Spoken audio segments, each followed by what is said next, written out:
Magandang araw po sa lahat. Ako po si Henry Buenaflor. Gusto ko lang pong i-share tong video to everyone who's looking for an additional source of income, another learnings, especially po about information technology. Ah, Sana po magustuhan nyo.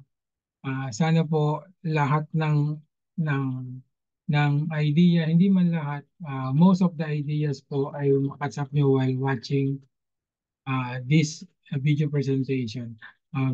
Share ko lang po yung screen ko para mas madali din natin siyang maintindihan. Ito po siya. So, remind ko lang po ang lahat na lahat naman po tayo, uh, we have different journeys in life. Sabi nga nila, within crisis are seeds of opportunity. Hindi naman talaga nakakaiwas na kahit pa nung estado natin sa buhay, nakakaranas tayo ng mga iba't ibang klase ng problema o crisis sa buhay. Pero hindi natin namamalayan, karamihan ng tao na every time may dumadating na crisis, meron talagang kaakibat na opportunity na nagbubukas. Best example po yung pandemic, di ba? Yung pandemic, one of the worst thing that every human being living po to experience. Halos lahat talaga na lockdown. But during that crisis po, may isang industry na talagang siya yung nag-blast. Yan po yung tinatawag nating information technology. The IT industry really grown. So halos lahat to, they goes online. Ang daming company, ang daming naging billionaire. Although maraming company na close. Pero bigyan ko kayo na bilang Pilipino, alam niyo naman siguro yung Lazada. Lazada has created more than 12,000 millionaires during the crisis era. Kasi mga tao na push talaga silang pag-aralan na yung e-commerce na system. So pero hindi po yung crisis yung pag-uusapan natin. Gusto ko pong i-share itong isang wonderful opportunity na nakita ko way back nung August last year. This opportunity has been brought by this company called dreamcometrue.ai. Meron po siyang simpleng website, www.dreamcometrue.ai. At meron din po tayong income disclaimer, ibig sabihin po, kung ano man po yung maintindihan natin, marinig o maging decision natin after this thing, we have all the rights po na aralin muna siya pag-isipan. The company doesn't want you after 1 month, 2 months, 3 months. You will come back with us and you will ask, bakit ganyan, bakit may ganito, bakit ganon. Meron din tayong disclaimer in physical and electronic presentation. Ah, Obligasyon po natin na aralin talaga, especially po pagdating sa financial. Huwag tayong mag invest ng kahit anong halaga na hindi natin kayang tanggapin kung malulugi. Oh, ganun siya. You do not invest what you can afford to lose. Ganun siya. So kaya po, hindi po ako salesman dito, hindi ako broker, hindi ako ahente, hindi po ako magbebenta sa inyo ng kung ano-ano, hindi ko rin po kayo i-invite mag-join sa kahit anong organisasyon. Contented na po ako sa kung anong meron ako, sinishare ko lang po sa karamihan po, especially mga kakilala ko, kaibigan, especially sa social media. Ito po yung may-ari ng company. Siya po si Adnan Ahmed. British national po siya, pero ang bloodline niya po came from Asian. Ah, Siya po si Adnan Ahmed. Mahaba na yung karanasan niya, expertise, experiences sa ganitong klaseng industriya. Ito naman yung mga country ambassadors po. Ah, Meron tayo ay yung Vice President natin for Sales, si Vlad Coste. We have Michaela Hordom. Then yung iba't ibang country ambassadors sa Romania, sa Canada, sa Moldova, sa Ukraine, because this is an international company. Ito naman yung management team. Meron po tayong ah, malaking space ng office po located sa Dubai, United Arab Emirates. Sila po yung management team na nagmamanage, overseeing the whole operation online ng system po ng company. Ito naman yung marketing and events team. This is an online marketing platform. These were the group, the team, the department that really focusing on the proper advertisement, proper promotion ng company or proper online marketing ng company. We have the IT department, e-commerce po yung ating system. It's a good thing po na meron pong isang department that really focus on the technical matters. Ako po mismo, naranasan ko magtayo ng sarili kong company way back 2016, 17, 18. Experience ko kung gaano kahirap mag-handle ng isang e-commerce na company. So, kaya po nahirapan din talaga tatay kasi po halos ako lang mag-isa yung nagmamanage ng lahat. We have the blockchain department. Under po ng blockchain technology, yung system natin, when we said blockchain technology, it is the future of internet. Sabi nga nila, kapag nasa blockchain ka na, it will be 10 times mas secure, mas faster, mas accessible kumpara sa literal na internet na ginagamit natin. Ang head office natin from Ireland, ang center of operation po ng company ay nakalocate po sa World Trade Center po ng Dubai, United Arab Emirates. Ako po nag-work ako sa Dubai. 6 years po ako dyan from 2008 to 2014. Doon ko yung uli kasing position ko doon was a general manager. Naka-experience akong mag-apply ng mga trade license, business permit. Doon ko napatunayan na hindi ka pala pwedeng basta makapagtayo na, especially po pag international company sa bansang UAE, especially sa Dubai, kung basta company ka lang. So when I saw this thing po, I watched the presentation last year. Mas tumaas yung enthusiasm ko na aralin siya at simulan siya, gawin siya. Kasi po, sa Dubai, unang titingnan ng company was the credibility and the financial stability ng company bubuksan. Yun po yung ano, kasi Dubai is the center of commercialism po sa buong mundo. Sabi nga nila, if you can dream it, you can do it. Kung kaya mong pangarapin, patikain, ambisyonin, I'm sure kaya mo yan. Yun po yung totoo eh. Realidad natin, di ba? Common na pangarap ng bawat isa. Magkaroon ng, siyempre, every year ng masaya, maayos, relaxing na vacation together with our loved ones, together with our family.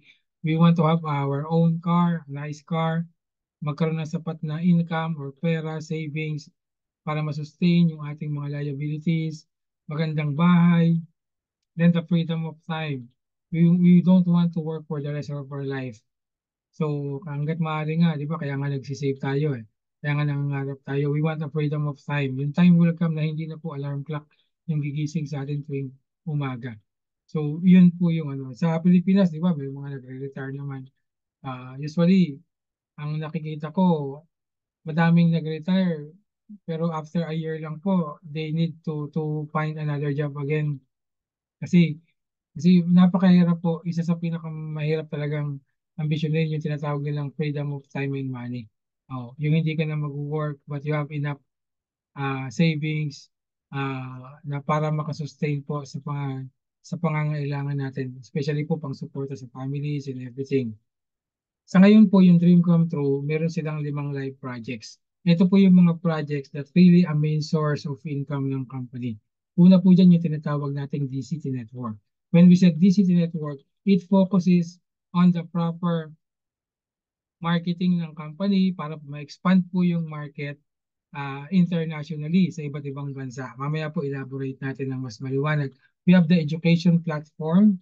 Company is offering educational materials na kung saan lahat po yan ay patungkol sa advancement of information technology kasi halos lahat naman ngayon nasa internet na. And when we said internet or IT, it will keep on advancing. It will keep on upgrading. So whether we like it or not, kailangan talaga nating sumabay. Janex token, may sarili pong cryptocurrency ang company. Kung tawagin po ay Janex token. So kung mapapansin nyo, iba, pupunta tayo minsan ng mga malls, lalaro tayo sa mga arcades. Kailangan natin bumili ng token na yung gagamitin natin pang drop sa mga machines. At madami tayong token, mas madami tayong machine na games na malalaro, mas madami tayong rides na may enjoy. Sa part naman ng company, mas madaming token yung nabibenta nila everyday or umiikot within their recreation area, within the circle of the company. Mas gumaganda po yung sales or growth po ng company. Perks and Gifts, may sariling online shopping platform, ang Dream Come True, which is more than 21,000 brands, products, and services na po sa buong mundo. Abot na rin po yan dito sa Pilipinas. Charity, it's not only about making money, but it's more on helping a lot of people. Mas madaming natutulungan yung company, mas gumaganda yung credibility niya.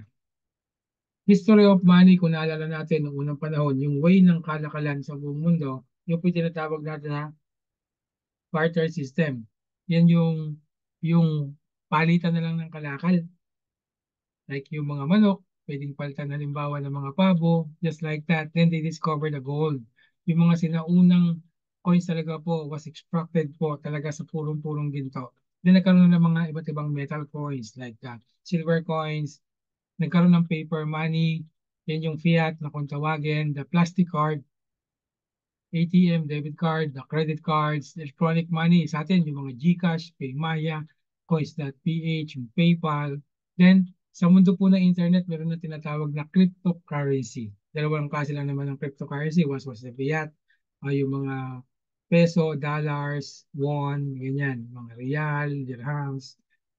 Cryptocurrency po sa internet, napakarami pong cryptocurrency. Ang pinakakilala po dyan yung tinatawag natin na Bitcoin. But take note po, hindi po ito negosyo ng Bitcoin. Apo, I will just going to set Bitcoin as an example kasi siya yung pinakakilala sa buong mundo. It started way back 2008. 2009, ang value niya, 1 Bitcoin is less than $1 yung value. Pero ngayon po, halos 30,000 US dollars na ang isang Bitcoin kasi sobrang dami na pong gumagamit ng Bitcoin. Especially po talaga sa mga online transactions. Iba't ibang company, iba't ibang bansa, kagandahan po sa Dream Come True, meron tayong sarili nating Janix token. Ito po yung sarili nating cryptocurrency. Ang Janix token po natin, yan yung ginagamit po within the system po ng Dream Come True. So, siya po ay tradable na rin sa iba't ibang pinakamalalaking trading market po ng cryptocurrency. Online, ginagamit po yan sa mga payment method, wallet transfer, sa trading, asset rewards, burning mechanism, monthly amortization, paying bills. Sobrang dami pa sa mga online shopping, pwede na pong gamitin yung ating tinatawag na sariling cryptocurrency which is the Janix token. Yung roadmap po ng Janix token natin started way back noong 2022. Kung makikita po natin sa screen natin, ngayon po, 2023, 2024, we are going to be integrated na po sa isa sa pinakamalaking industry and that is the real estate industry. Oh, time will come po, it will be integrated na rin sa travel industry na napakalaking industriya din po. Meaning time will come, we can be able to use Yanix token sa pag-travel natin, pag-purchase ng mga properties. Ito yung Perks and Gifts, which is a global e-commerce platform. Fully e-commerce po siya. Kabilang na po yung Pilipinas. Yan po ay accessible na within around 90 countries na sa buong mundo, including the Philippines. You can do the online shopping. Every time meron kang Janix token, kung meron kayo, pwede kayo mag-online shopping anytime po. Multi-currency enable system, meaning we can convert our Janix token, we can use different type of currency so that we can be able to enjoy the online shopping available in more than 50 countries. Actually po, almost 90 na siya. Ito po yung sarili na, mamaya pakita ko sa inyo yung actual na online shopping platform natin. Ito naman yung educational material.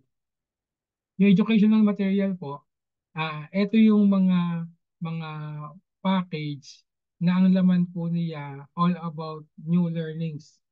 Bawa, nag-purchase kayo ng educational material, different modules po yan. Meron tayong introduction to blockchain, introduction to Bitcoin, introduction to DeFi or decentralized finance, the role of blockchain in Web3, Web2 versus Web3, which is better, cryptocurrencies and decentralized finance.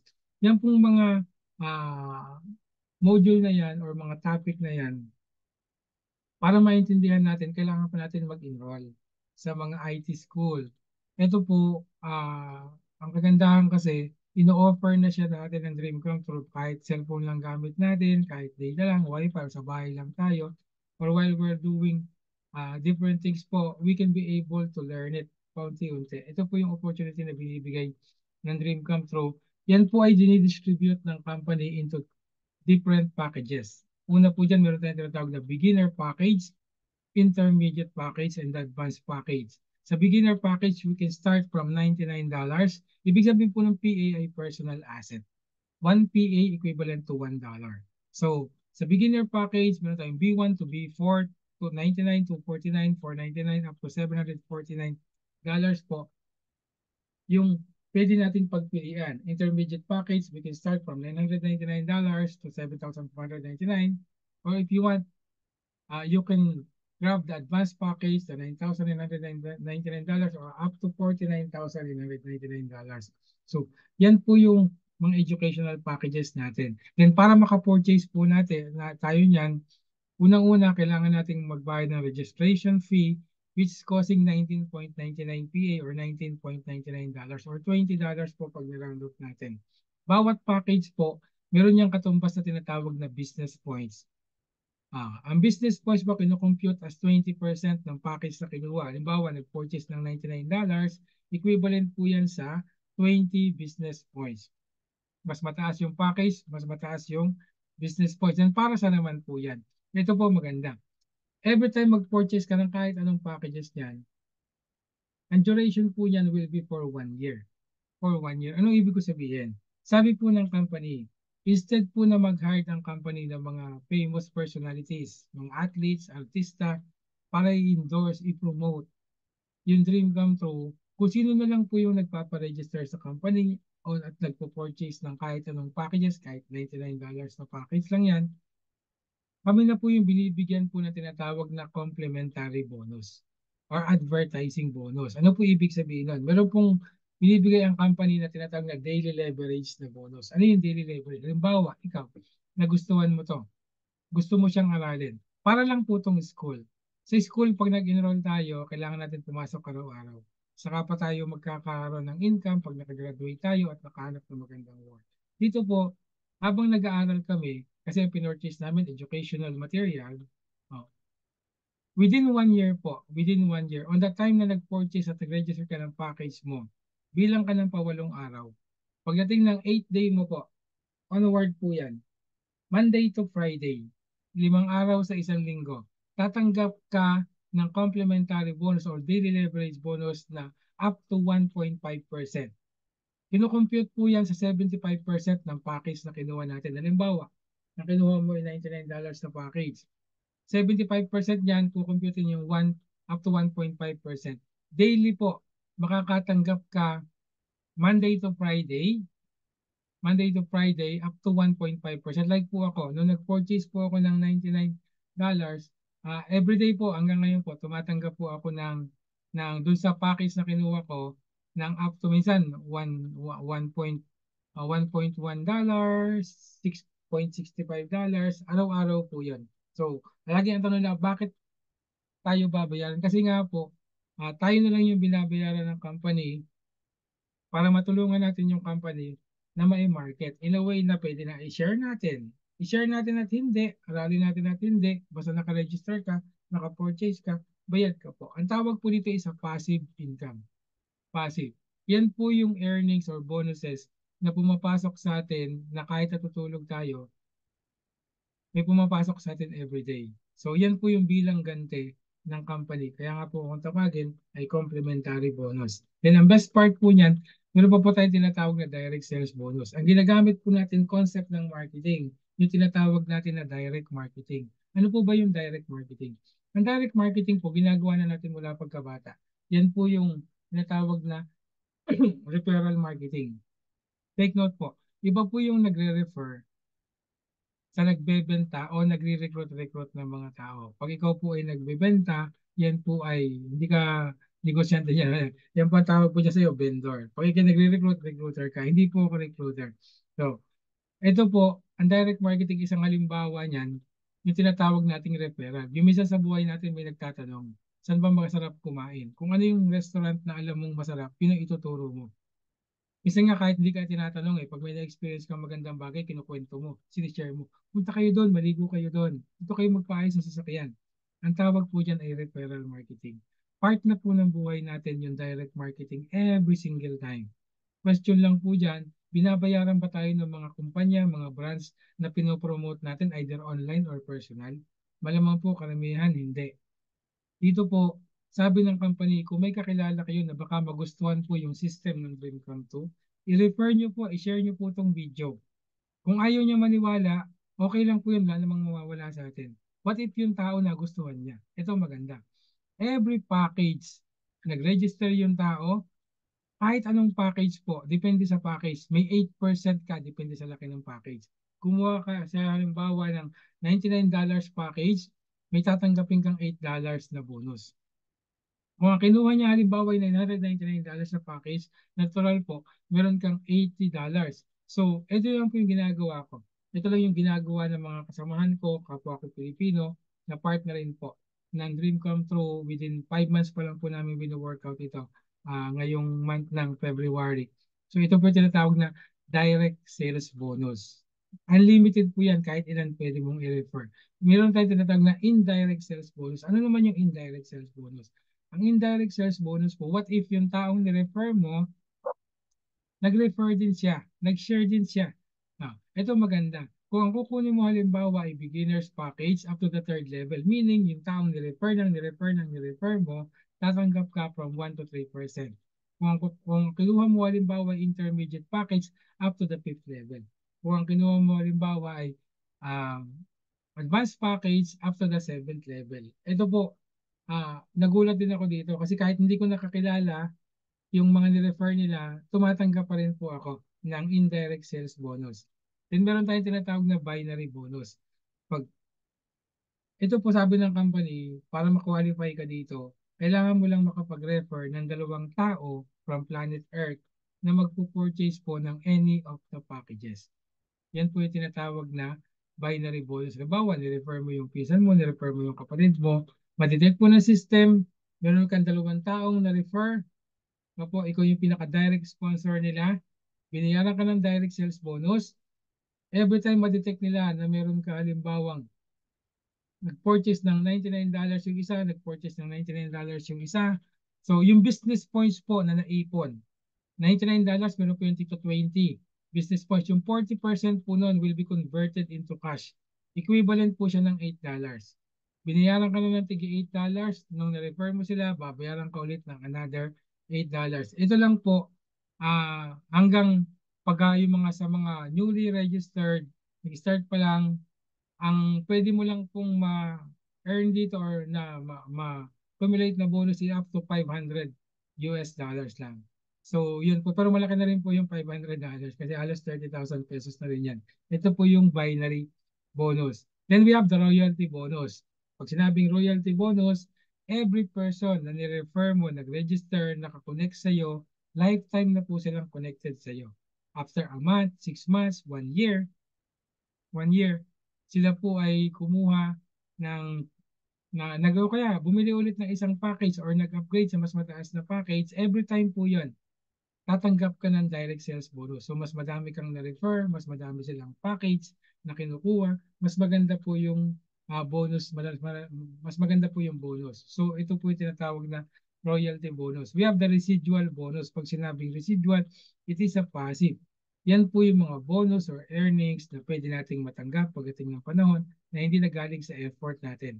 Galing na po yan mula sa porsyento ng kinikita ng mga taong ni-refer din lang po natin pagdating ng panahon. Depende lang po yan. Meron po kasi dito tinatawag na ranking. Para mag-start ka ma-qualify, at least makatouch ka na tinatawag na executive rank.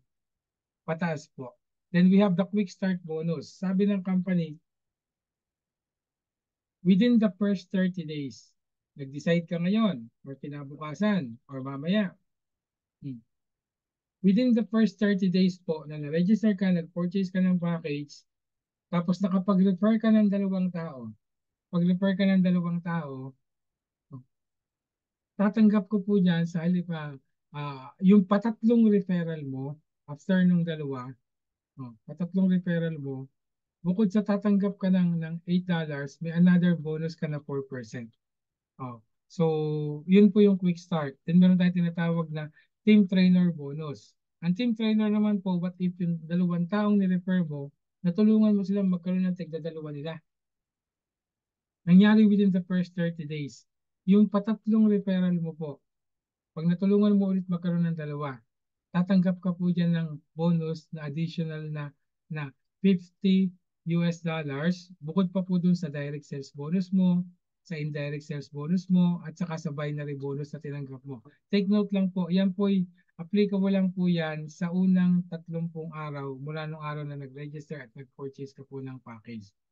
Meron tayong tinatawag na achievement and awards. Dito po, hindi tayo minomotivate bilang empleyado ng company. Kasi bilang employee, we have been motivated sa mga Christmas bonus, year-end bonus, 13-month bonus. Dito po, we have been motivated po sa mga tinatawag nila mga achievements and awards. Sabi ng company, dito po gumagana yung mga business points po na naiipon natin. Kapag halimbawa meron kang 1,000 converted business points, 1,000 converted business points, diyan po ang magiging rank ka automatic po, wala po itong time limit, wala po itong time frame. Basta narating mo yung level na yan, yung, na-hit mo yung converted bonus na o yung volume na yan, magiging bronze ka. Yung 500 na daily limit mo sa binary, magiging 1,000 na. Then you can withdraw up to $1,000 na po every day. Hindi lang po 500 na yung pwede mong i-withdraw up to $1,000. Mas mataas yung ranking, mas tumataas po yung withdrawal limit natin. Then, pwede mong ma-hit yung silver. Pag nag 2,500 business points ka, nag-hit ka ng silver, then bibigyan ka ng company ng bagong relo worth $150. Or kung ayaw mo ng relo, pwede mo siyang ikunin as cash. Then, yung pwede mo rin ma-hit yung gold. Pag nag-gold, 7,500 business points, bibigyan siya libreng iPad na. Pwede mo ma-hit yung platinum. Bibigyan ka libreng iPhone. Excuse me po. Pwede mo ma-hit yung executive. Libreng MacBook. Pag hit mo yung senior executive, bagong Rolex. Pag na-hit mo yung Emerald, bagong kotse. Pag na-hit mo yung Ruby, mas magandang kotse. Diba? Medyo ano po. Pag na-hit mo po yung Diamond, Range Rover, na-hit mo yung double Diamond na Ferrari, na-hit mo yung Vice President, sarili mong bahay at lupa, President, sarili mong yate, Royal President, sarili mong private jet plane. Ito po maganda nito. Kasi nung nakita ko to, hindi ako naniwala. Hindi ako naniwala. May company na kaya magbigay ng bagong jet plane. Kaya lang po, napatunayan ko sa buhay, hindi pala natin mapapatunayang totoo yung isang bagay kung hindi natin naranasan. Kasi po, bonus lang naman yun eh. Kaya ginagawa ko po ngayon, inaaral ko lang siya, tuloy-tuloy lang. I-share ko sa mga kaibigan kung ayaw po nilang maniwala, bayad pa rin po ko everyday. Ito yung mga guidelines po, mga mechanics, paano natin ma-hit yung, yung mga ranking po na yan. Upcoming projects na bubuksan ng company. Next in line na po, integration na sa real estate industry. Then magkakaroon na tayo na sarili nating learning management system. That time will come, we can be able to have our career online through Dream Come True. Ang mga online games na ilalabas ng company that while we're enjoying playing the games, nakakaipon tayo ng mga points that can be converted into tokens, it can be converted into cash, NFT, then yung tinatawag natin na isa sa pinakamalaking industry, yung travel industry. Darating po ang time, kaya na natin magbakasyon sa iba't ibang lugar na gusto natin nang ibabayad na lang po natin Janix token na kinikita po natin mula sa Dream Come True. So this is not just another day. It is another chance to make your dream come true. Ang sarili ko pong interpretasyon nito, hindi po siguro aksidenteng nakapanood kayo ngayon o tinapos niyo yung video. Baka po may magandang reason. Hindi po ako para mangumbisi niyo. You have to convince yourself. Okay na po ako. Ang akin lang po, na sana po gawin niyo itong dream come true sa panahon na hindi niyo kailangan. Kasi po hindi niyo malalaman kung kailan niyo po siya kakailanganin. Magandang hapon po sa inyong lahat. Then, sana po kung meron po kayo halimbawang questions, comments, or opinion, or tanong, pwede niyo pong balikan yung taong nag-share sa inyo ng video or you can ask me po ah, sa sa Facebook account ko which is Henry Buenaflor. Ah, Pwede rin po kayong mag-subscribe po sa YouTube channel ko para maging updated po kayo. Lalabas po ako ng mga iba't ibang klaseng mga video tutorials para po mas mabilis nating maintindihan kasi po gagawin ko in Tagalog language. Magandang hapon po sa inyong lahat. Sana po kung basta po pag may tanong, you are always free to to ask question po. Hindi man po sa akin, kundi nga po sa mga nag-share. Magandang hapon po At salamat po sa pakikinig at salamat po tinapos niyo po itong video.